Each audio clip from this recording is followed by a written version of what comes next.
काय जय जवान गोविंदा पथक कशात एवढं कधी सुधारले तुम्ही लोक एकदम शांतपणे काय बोंबाबोंब नाही काय नाही सगळं एकदम एवढं सुरळीत कसं काय काही नाही पुन्हा एकदा शुभेच्छा द्यायला आलोय तुम्हाला सगळ्यांना.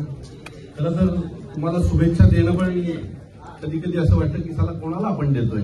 ज्यांचा इतिहास आहे जे प्रॅक्टिसच्या वेळेला 16 वेळा 9 थर लावतात आणि खाली उतरवतात पण आम्ही काय सांगितलं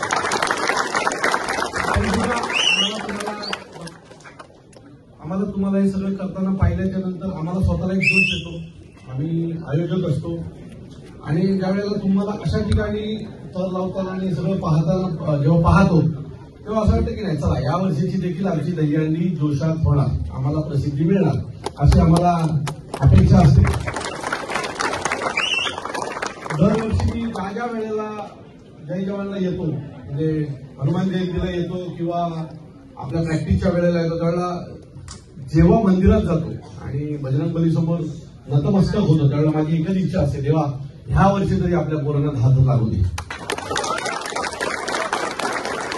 मागच्या वेळेला जे काही थोडक्यात चुकलं त्या या वेळेला बजरंग बली नक्की पूर्ण करून घेईल मला पूर्ण खात्री आहे. आणि तुम्ही 10 थर लावलात तर तुमच्यातले 40 जणांना घेऊन मी स्पेनला जाणार. संदीप सर जेव्हा जेव्हा मला भेटतात त्या वेळेला त्यांचं एक म्हणणं नेहमी असतं त्या वेळेला त्यांचं एक मत नेहमी असतं दादा आपण 10-12 पोरांना तरी घेऊन जाऊ ना स्पेनला. तर मी तुम्हाला सांगतो 40 जणांना घेऊन जाणार. 10-12 काय घेऊन जाते 40 जणांना घेऊन जाऊ. फक्त यावेळेला पाया पडतो कुठेही लावा. माझी असं मत बिलकुल नाहीये की तुम्ही माझ्या इथे येऊन लावा. कुठेही लावा 10 थर लावा आणि त्या स्पेनच्या एवढ्या वर्षाचा जो विश्वविक्रम आहे त्याच्याबरोबर बराबरी करणारा जय जवान हा पहिला गोविंद पथक व्हावं.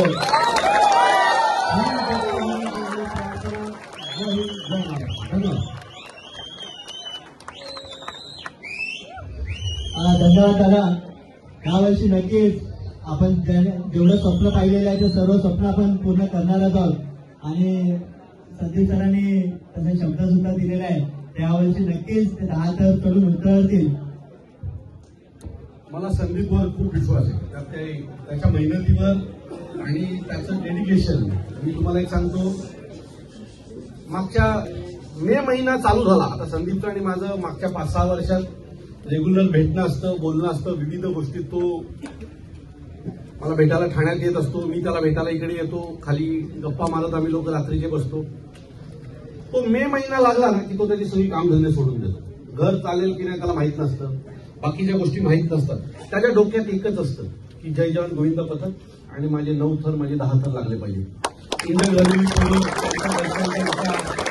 किती पोरं मागच्या वेळेला इंजन होती त्याचा विचार ह्याच गोष्टीत तो असतो. आणि मी खोटं म्हणत नाही बजरंग बलीची शपथ घेऊन सांगतो तुम्हाला सगळ्यांना जे मी पाहतो त्याची कळकळ पाहतो. त्याच्यामुळे संदीप बद्दल काय बोलावं ह्यात आम्ही काय बोलणार यात काही मोठी गोष्ट नसतो. एक सांगतो त्यावेळेला तुमची एक गोष्ट चुकली आणि पुढच्या वेळेला त्याच्यापेक्षा मोठी कॉम्पिटिशन मी माझ्या ठाण्यात भरली आणि तुम्हाला जय जवान गोविंदा पथकाला तरी तुझा नंबर लावावा लागणार नाही हा माझा तुम्हाला सगळ्यांना शब्द. धन्यवाद.